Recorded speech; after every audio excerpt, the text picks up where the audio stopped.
All the wires have the perfect colors or the perfect duplicates. This is the original putty that they used to seal the top of it. That's awesome. Oh, isn't that gorgeous? It Yeah, looks like a brand new part. So it's so important that you take care of these vendors, because we're getting ready to order, I don't know, $100,000 worth of parts from all these different vendors, right, like Passion for Mopars and Accurate exhaust systems.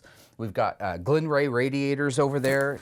This is the radiator I just ordered for the 71 Charger. It's a very unusual one. It's a 22-inch, which is really weird for a 446 pack, right? But it's a 22-inch, so the correct part number is a 3443-938. It's got the correct nipples for the transmission cooler lines and the correct torsion clamps. Nice. Over here's the original fan shroud mounting hardware. He wants to make sure that when we put our fan shroud on it that we bought from whomever, that it has the correct bolts.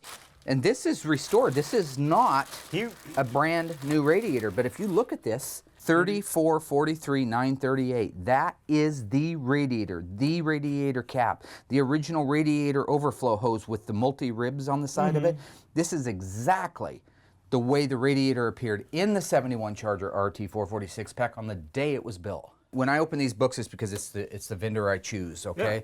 I use Mopar Performance because a lot of the stuff is duplicates to the originals. The guys PG Classics up in Canada. I was going through that. They're phenomenal stuff, you know? And same thing, Legendary is the only interiors we use. It isn't just a guess. I mean, there's other guys that are doing some of this stuff, but nobody's doing it as right as these guys are doing it. I can't produce a car that can go compete at a national event if every component in it isn't right. So who's the most important besides me? Your vendors. The vendors. The unburied dead are coming back to life. Coming back to life. My name's Mark Warman. I'm Daren Kirkpatrick. And we get paid to bring dead cars back to life. We work with my best friend Royal and my son-in-law Josh. We search far and wide to find how a car was built, where it spent its life, and how it died. After that, we bring it back to look exactly the way it did on the day it was born. If we don't kill each other.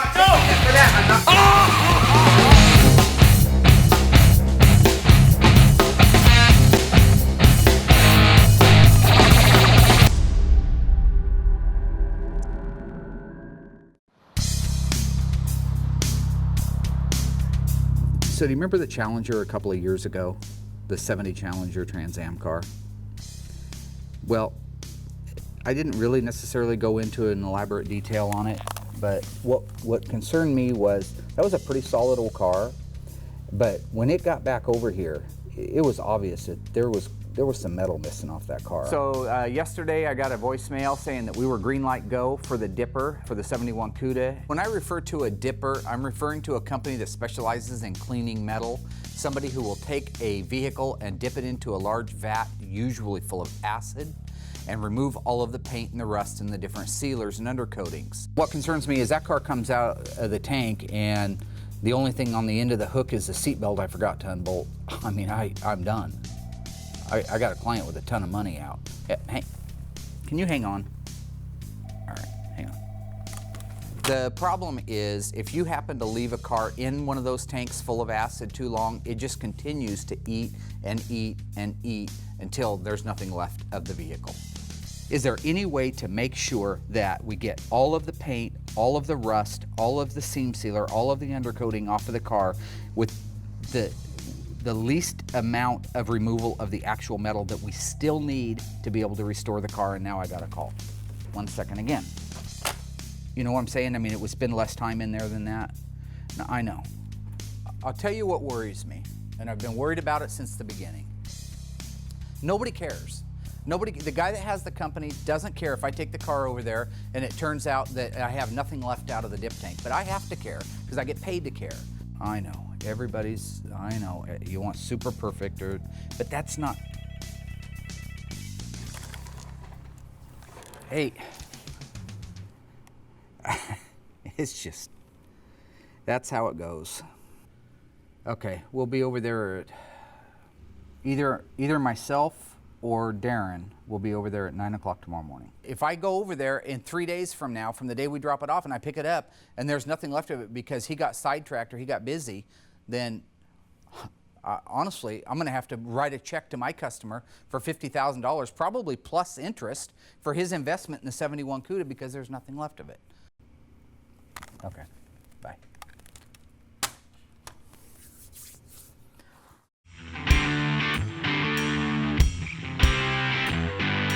So currently we're working on a multitude of cars. The 1971 Dodge Charger Triple Green 446 pack is nearing completion, but still has quite a few steps left on it.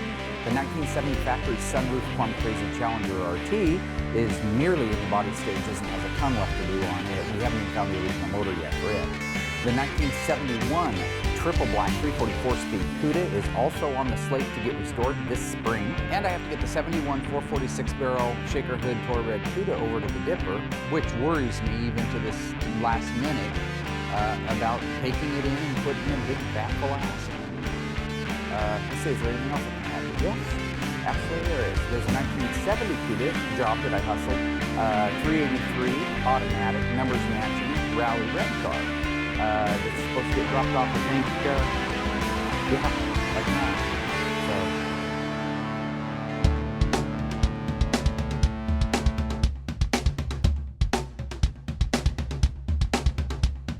I bought this Cuda about 15 years ago. The day that I purchased it, I took it home, pulled it in the garage, took it apart, and stopped.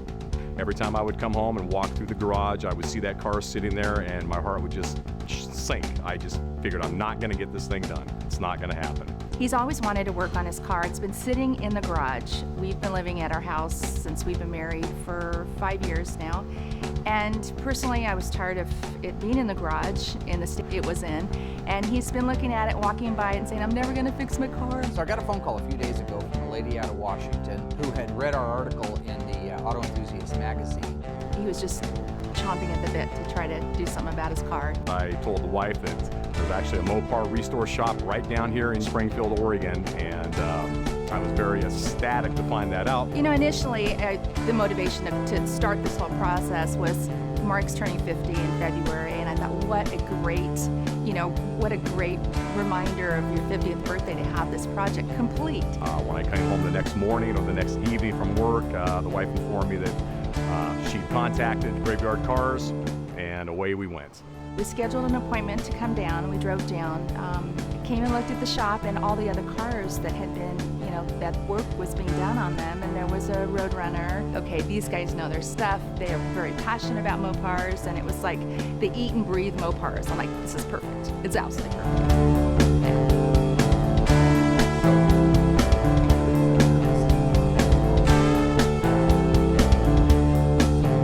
It's a solid car. It's nice. Yeah, it's had some work on it. See, we've had a little bit of fiberglass work up here on the portion here, and the metal replacement. I'm going, and we're still pitted down in here. Who was doing that? Is that before you got it? It's when I first got the car. Somebody was recommended to me, and that was the place I had it. I went in there, they had the shotgun sitting there. I was so upset. There's a lot of bad guys out in any business. He took his car to a restoration shop. He gave him a great big deposit, and he goes back to pick it up, and they won't let him have it back without paying the balance of something. The only problem was the car had never been touched. They had a shotgun sitting right at the desk there when I came to pick this car up. And I had to pay the money to get it out of their shop. So you weren't getting your car, even though they hadn't worked on it, That's hadn't right. done anything, but you were going to pay before that car went in. Before that went anywhere, I was. Yeah, There's some bad guys out there. there was, and that was a bad deal. So Some really bad guys. Yeah, there's our number, type. which matches The one right here, right up probably. on front. Correct. Yeah. All the body numbers match the cowl, the firewall. That was one of the first things when you told me that. I went home and Double check those numbers. double-checked real those quick. numbers and said, there we go. Okay. This Cuda is going to be just a beautiful car when it's done. It's an original FD5 red with a black top, black interior. It's going to be gorgeous. He's had this car for such a long time, since long before that I met him, and I want to see his expression when he gets in it, drives in it, and then I want to be able to go somewhere with him and enjoy the vehicle and have some memories. If I don't find somebody that can dip the car, then I'm in trouble. He's under a lot of stress. He's got a lot on his plate. I'm gonna look pretty bad to my client. Oh, I got you. Look at the dead guy on the ground.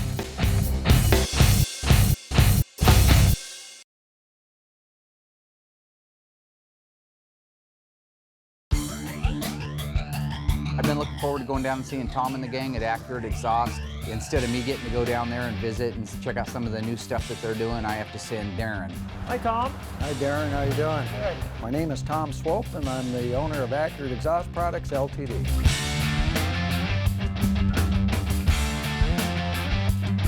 Our company manufactures Mopar exhaust systems, that's all we do.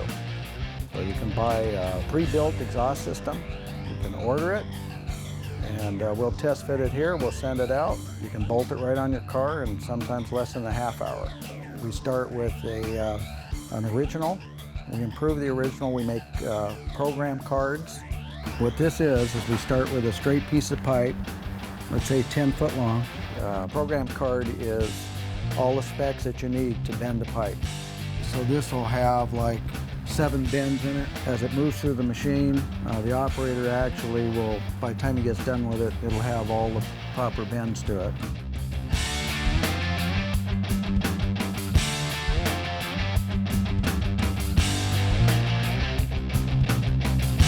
It's this exact attention to detail that makes us look good.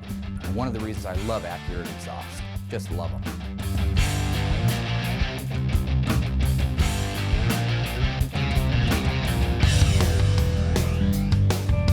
If you looked out in our yard, we have a lot of cars out there, probably 20 sitting out there. And that's what we test fit our exhaust systems on. It's like the 71 Charger that you saw. Mark has a 71 Charger. And so we got our Charger and we put it up on the lift and we tested all his parts on that car again and made sure that there wasn't some little problem with it. So when he gets it, it'll bolt right on his 71. So how many's in here about? We have about 110 exhaust systems for just Mopars. Try and get it where somebody can just buy the system and they'll get everything from us. They don't have to shop around and collect parts. It's the only thing we do and we do it well.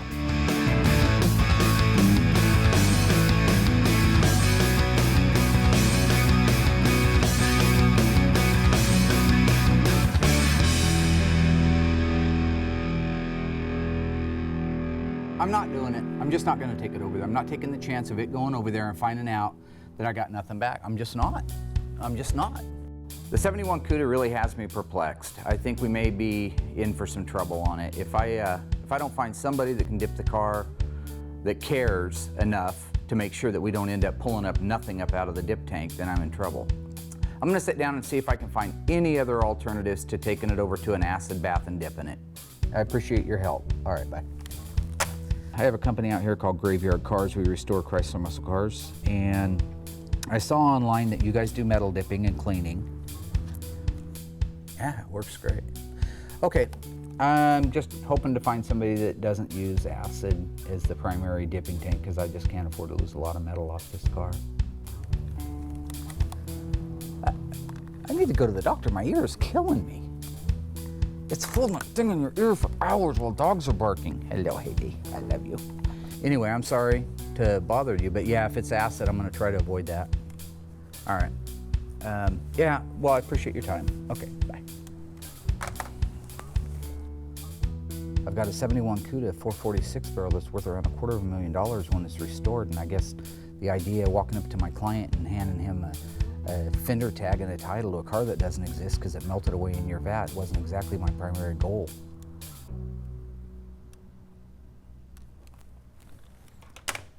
Or not. What do you think of that person hanging up on you? They didn't hang up on me, fool.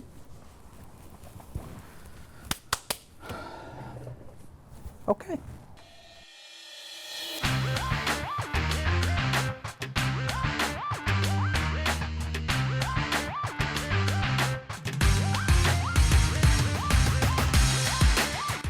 Josh is loading the 340 Magnum in the back of my car so I can take it down to the engine builder in Crestwell today.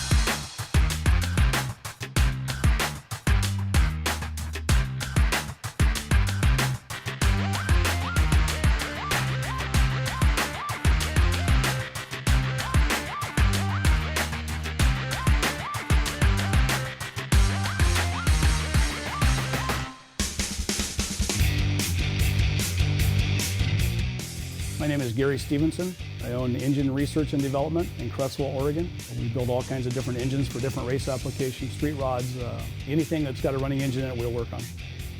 My friend Gary Stevenson's been building engines and doing performance work for about 35 years. I remember when I was a kid, he was over in Glenwood with a little shop, and we'd go over there and look on his walls for all the little cool bolt-on stuff that now, ironically, we take back off the cars to put the original stuff back on. I love going into Gary's shop. Every time I go down there, it seems like it was cleaner than the last time I was there. It's like a showroom. He's got this room, this clean room, where he assembles his engines. It's got this cool looking door, looks like it came off of a safe. All of the equipment is remarkably clean. I mean, it looks like a surgical room inside there. So when I tore the 340 apart with the guys, it looked pretty clean to me. With any luck, we can reuse the pistons. They were already at 30 over, but they looked like they were fairly new, at least mileage-wise. They didn't have a ton of miles on them. So hopefully we can get out of it with a fairly light overhaul.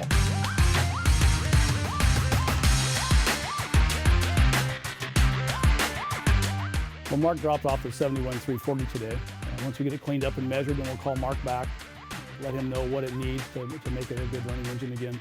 One of the reasons I love using Gary for building the motors is that when I go down there to pick it up, it's going to be spotless, it's going to be perfect, and it's going to be ready to assemble. So I'm going to leave the 340 with Gary. He'll give me a call in a few days when all the machine work's done. I'll swing back down, pick it up, and bring it to the shop for building. He's under a lot of stress. He's got a lot on his plate. Because I have a car that's probably worth $250,000 when it's done, The race was a blast.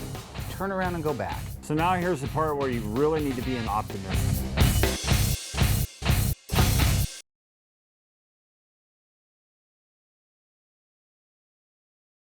My favorite part of the job working on these cars is when the new parts come in and you get to open the boxes, see all the packages, check all the inventory out. Look at that, original Q clamps. They started getting the original Q clamps. That's awesome.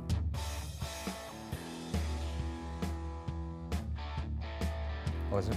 Did you not get the resonators on this? Got it. It's not Jurassic Park, you freak.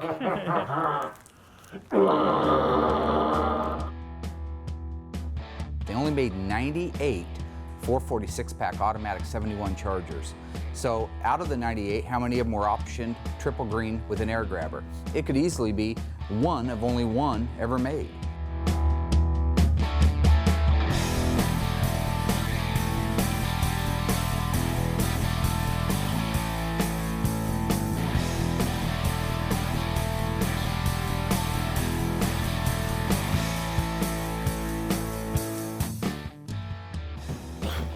Sure you didn't say ratcheting wrench? Am I one of the best? I don't know. You be the judge. I can tell you every part for every nut for every bolt for every car ever built from 1968 to 1971.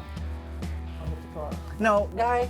What did Does you this want, at buddy? all? Does this even begin to look like a boy. ratcheting wrench? Ha! Or does And this I'm a the ratchet one that with an doesn't extension listen. and a What deep did I socket? tell you? Ratcheting wrench. Okay, give him the wrench. Then why don't you just get it instead of carrying on? Well, because then you would have harassed me. No, we Why didn't. do I have to go through this? Make him say please. Please. Oh, great one. Make it big. Thanks, bro. You're the best. And was that Josh correcting Daren on that one? Nice work, Jay. Nice work. Go back in the tape. Listen in the audio. I know I said ratcheting wrench.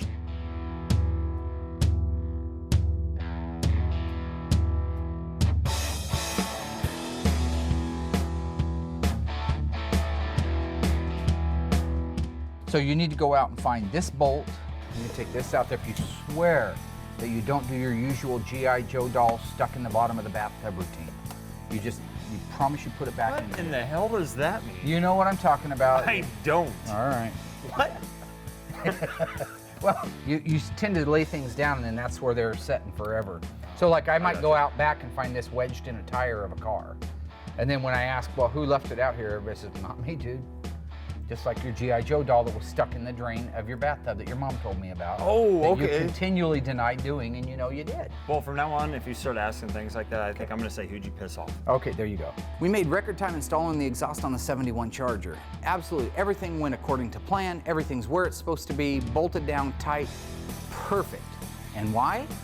Because Daren didn't help.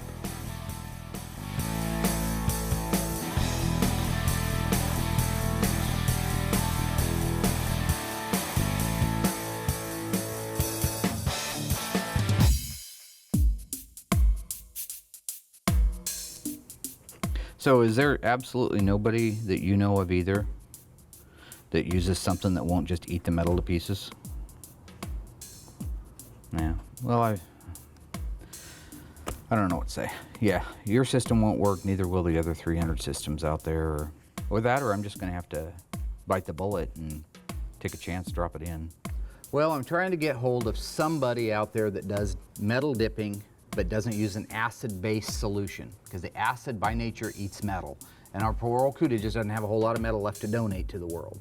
Yeah, hi, my name is Mark. I'm with Graveyard Carz in Springfield, Oregon. I'd like to inquire about your metal dipping process. Can you hang on? One second. Hey, Scott. I had lent Scott my '69 Cadillac hearse last October for the haunted house that he was running. Yeah. Well, it's because I have been trying to get hold of you. Sure, I'm not doing anything. I'll do it today. So you're there, back door, walk in, done, and I just got to take the door off the front so I can get the car out, or you'll help me. Okay. Yeah. All right. It's early enough. I'm going to run over there before lunch, so I'll see you in just a little bit. All right. Yep. Bye. Okay.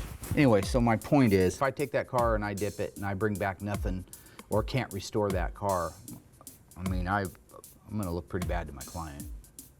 So I guess I'm going to run over now and get the hearse.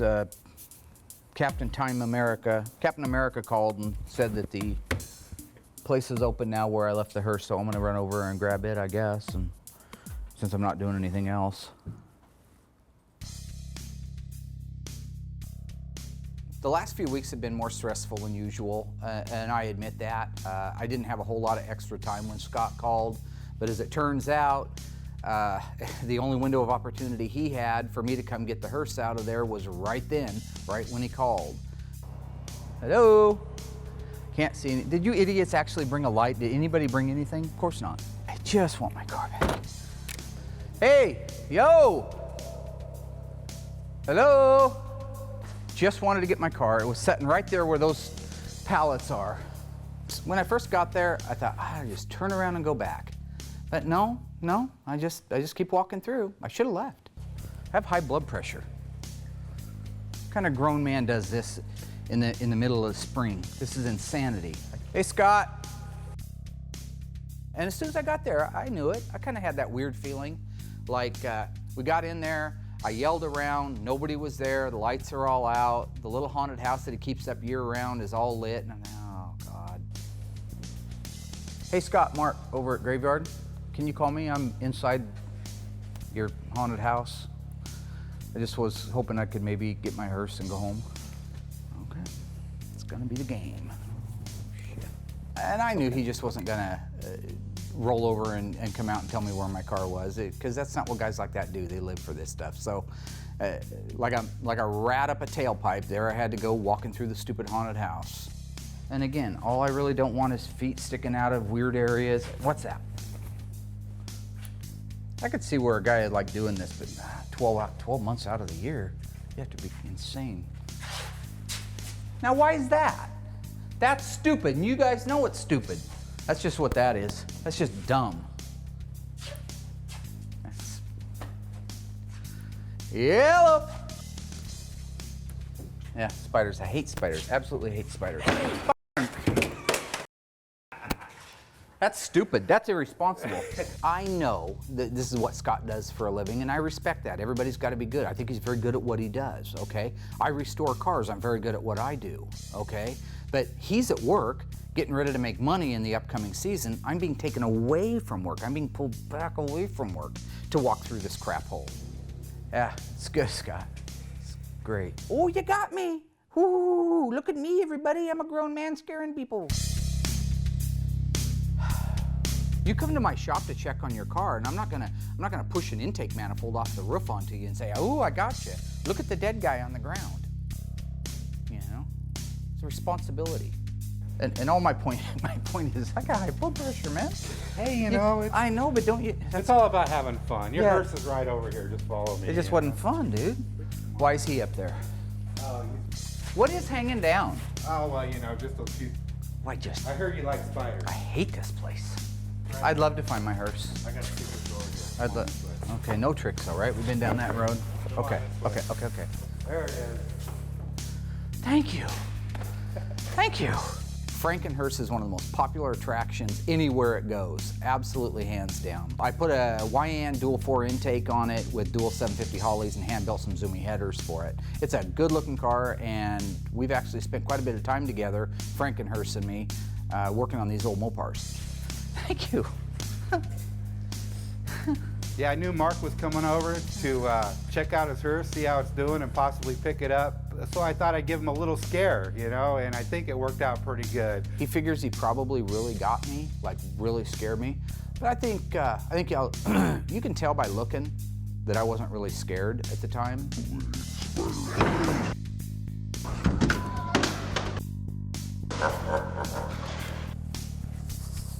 It's quite a haunted house, my friend. It's cool. Daren and I are finding a new place to take the 71 Cuda. Let's get Mark so he jumps off the deep end, buddy. Dude, come on! All I'm asking you to do is to do your part, okay?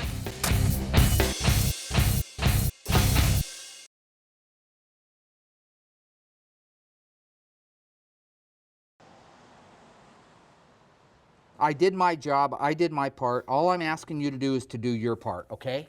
What? Honestly. So they said that they couldn't chrome these because they're pot metal. Okay. After 4 days of trying to find a dipper, every single morning on the telephone, parts coming up wrong, people coming in late, every mistake in the world that can happen, I got Josh walking in telling me that the chrome moldings I needed for the 71 Charger to be able to put the interior in it aren't done. So after a month of you having these parts, God, I mean, why is it every fucking thing has to happen this way? I mean, if it's not you, it's Daren, or it's Royal, it's somebody not doing their job. So when all the pieces get broken, I have to go along and pick them up and fix them. That's a lot of weight on somebody's shoulders. Do you have any idea Well, what do you want me to do, man? When you go over there and you drop them off, you say to them, I need these back in a week. And then when they bring them back to you, or they call you, they have to call you and say, I'm sorry, these are made of pot metal. We can't chrome pot metal. Then I can go out looking for somebody who does do chroming of pot metal, but I can't find out the day that they're supposed to go on the car because all the interior goes in underneath it, and it's just too much. It's the whole thing. Everything's just adding up the same exact way. I just found out I don't have a harmonic balancer for the 340. Go find one. Good luck. Go out there and find one for it with the right date code and the right markings on it. Go find one right now. I got the wiper motor supposed to be here 2 weeks ago. I got the exhaust system that I couldn't even go down and meet with my friends and visit with them at all. And instead, I got you guys bringing it up, and half the hardware's missing because you guys get too busy playing grab ass than focusing on the job. And that drives me crazy sometimes. I can't even have my own normal life. Like now, I'm sure, no matter what I say to the idiots, they won't be able to edit it out. I'm going to look like some kind of a psycho, lunatic, whatever. Well, okay. You know what? There is no okay. You handle it. You tell Daren. You tell Royal. Well, dude, come on. We need you, dude. We seriously need you. And, you know, like, what do you want me to do with this? You can't just leave, man. Mark, dude, come on.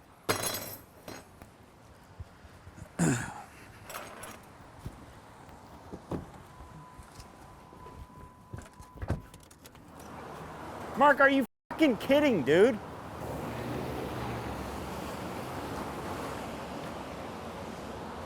I give up. God, I've never seen Mark or even heard of Mark being that upset before. And it was kind of a shock to me. I mean, I just kind of froze up there like, oh God, what did I do? You know, but I guess I can't really take it personal. But tomorrow's a new day.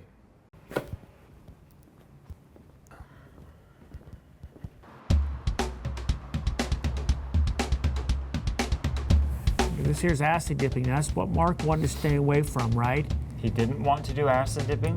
Daren and I are trying to brainstorm about finding a new place to take the 71 Cuda. We're trying to find a new dipper for it. Well, then I think you should go back to the one that you just had. Okay, there's the one. There's the one we use already. So poor Mark had a nervous breakdown. Mark is under a lot of stress a lot of times here, dealing with the Mopars and the body shop, graveyard cars, all those involved. He's under a lot of stress. He's got a lot on his plate. So what led up to this? Or what? I don't know. I just got back from the chrome shop yesterday, and some moldings that I got for the Charger, they couldn't chrome it because it was pot metal. And I just remember putting it down, and then bam, just right after that, Mark he just snapped. Kind of went crazy, and then like I just kind of sat here and listened to him bicker for a little bit, and all of a sudden he just walked out the door and squealed out of here. Have you done anything, or I done anything earlier?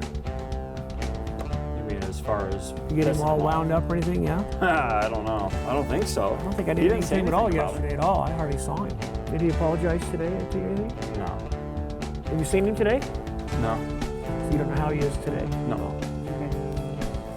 Well, I can probably get him riled up again. Pretty easy.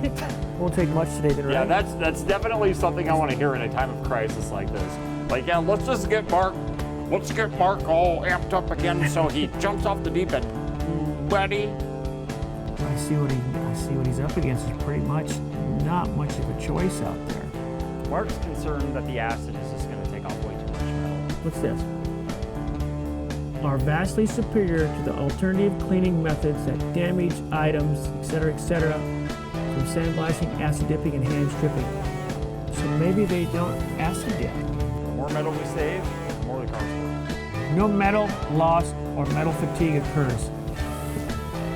Bingo! Home run. Hey Mark, I just want to let you know, man, that Daren and I came across another dipper, so you should give me a call back either on my cell phone or at the shop. All right, man, I hope you're doing all right. Talk to you later. Bye. Voicemail. I hope he's all right.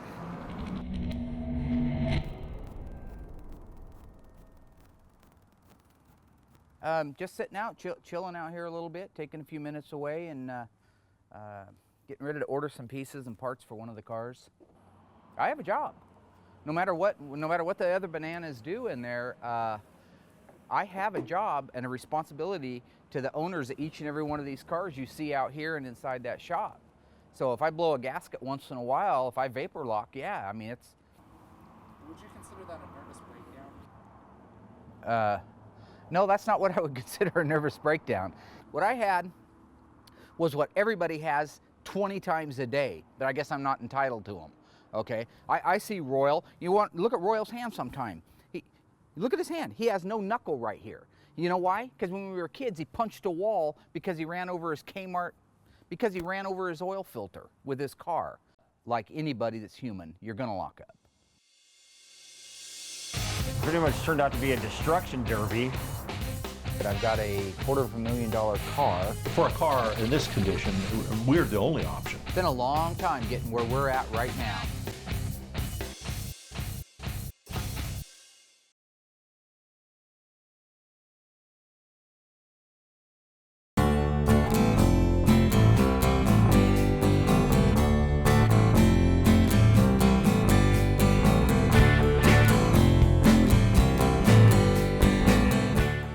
So today I brought the guys up to Wilsonville, Oregon to go for a ride in some go-karts. We stopped by the Family Fun Center. It's called Bullwinkle's Family Fun Center. I gotta hand it to Daren and Josh. They did a great job. They found a dipper that knew what he was doing, that cared. I mean, it's amazing. I couldn't find him. I spent a week doing it. It took my breath away. I couldn't believe it. It's like Mark Foreman complimenting me. I think it'll be a great, fun time and experience for everyone. Am I gonna win? I don't care who wins as long as it's not Mark. I'm hoping to beat Mark. I think the rookie will pull through. There's no second place, so whatever.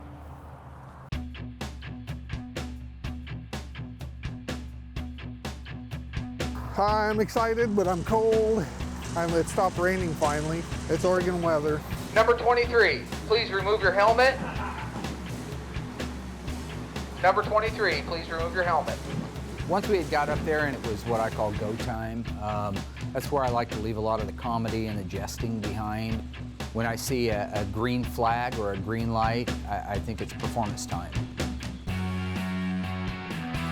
So I drop the hammer on the cart.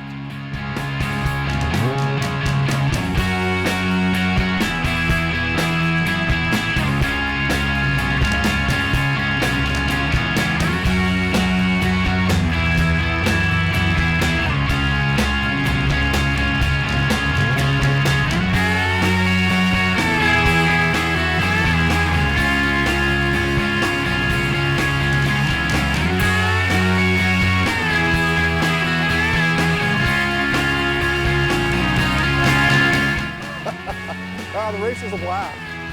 It was a lot of fun.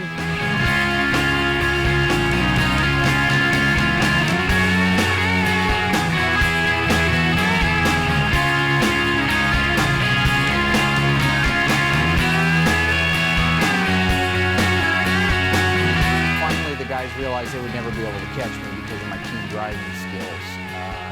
So they decided they would kind of gang up against me and start bashing into me, maybe make me get into a wreck or something.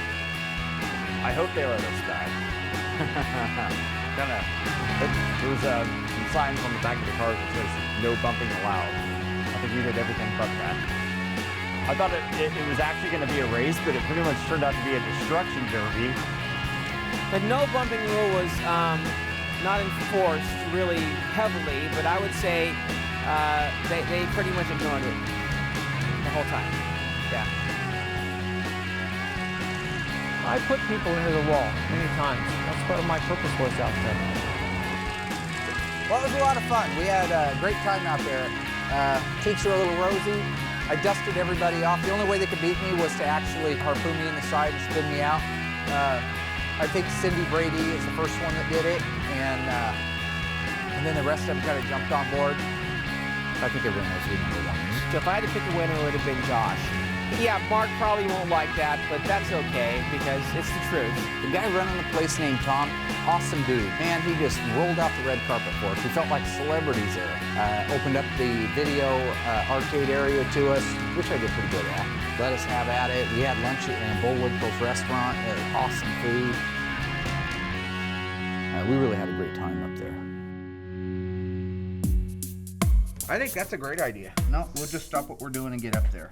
After Josh had told me about the dipper, I got on the phone and talked to him. He said he had 2 car shows he had to take off to the following weekend, so if we wanted it dipped, get our butts up there. Okay, thanks, man. Bye.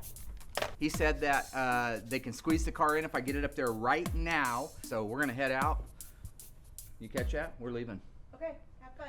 We're going to Porter Willow Ride.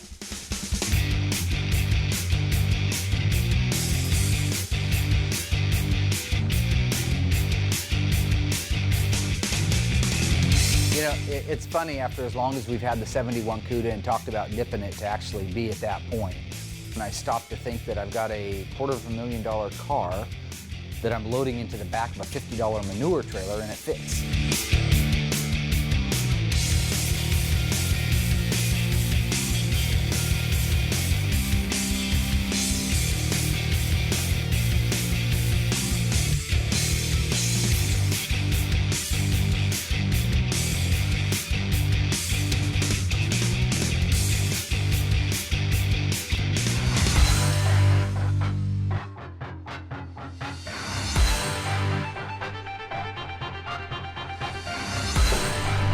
How you doing, Mike? Hey, Mark. Nice to meet you. Good. How are you? Good, good. My name is Mike Walton, and I own American Metal Cleaning. We're located in Portland, Oregon. And we do chemically clean metals of all types. And we've been doing it actively for the public since 1985. I'm sorry, I know we're like major late. We're always major late, and it's never my fault. See that squirrely looking guy over there? I see That's that guy. him. Yeah. Well, you brought me a unique piece over I there. did bring you a very unique piece, yes. Mark called me, and he has a very valuable rare car, a Cuda, that he needs completely paint stripped and all the rust removed. He was asking if we could do that without removing any of the good metal, and obviously we can. But a car is brought to us, it's prepped, glass is out of it, it's totally disassembled, the wiring's out, interior's out, tires, wheels, suspension are all off of it. And then the first step it goes into is a paint strip bath. That's a heated bath, and that removes all the paint, grease, and the grime, but does not remove any metal. For a car in this condition, we're the only option, so I'm anxious to see the car done.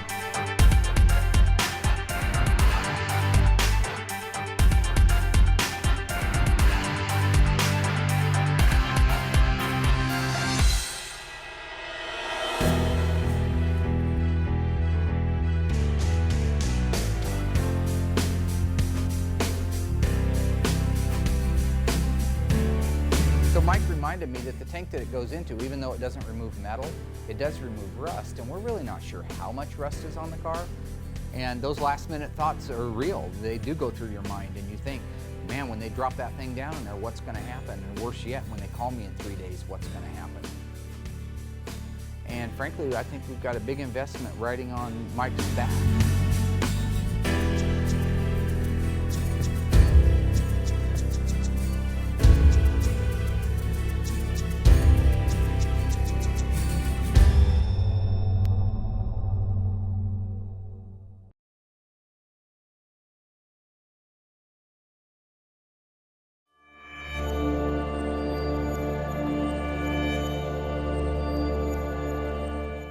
It's been a long time getting where we're at right now.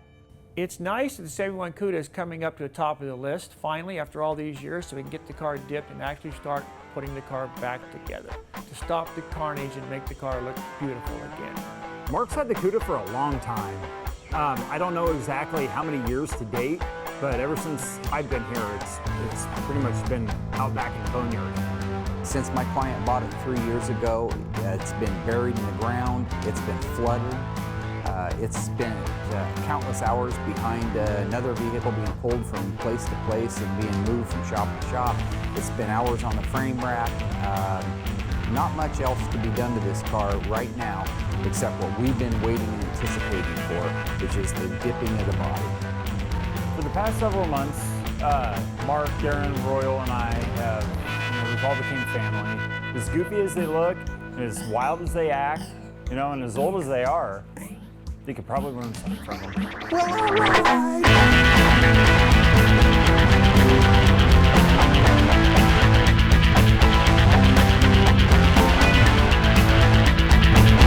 The past few months working with Mark and the crew at Graveyard Carz has been a very rewarding experience for me. I've learned a lot. All the things that all of us guys have done together with the Cuda is all kind of coming to a head right now, and we're realizing that there's no more talking about getting it done. But the fact of the matter is, everything rides on this. Okay, so now here's the part where you really need to be an optimist. I don't know how much of it will come back. I don't know how much of the Cuda will come back. The car's going to have more pieces to it than a puzzle. Every car has a story. In the case of our 71 Cuda, when it comes out of the tank, it's either going to be the last page of the book or the beginning of a brand new chapter.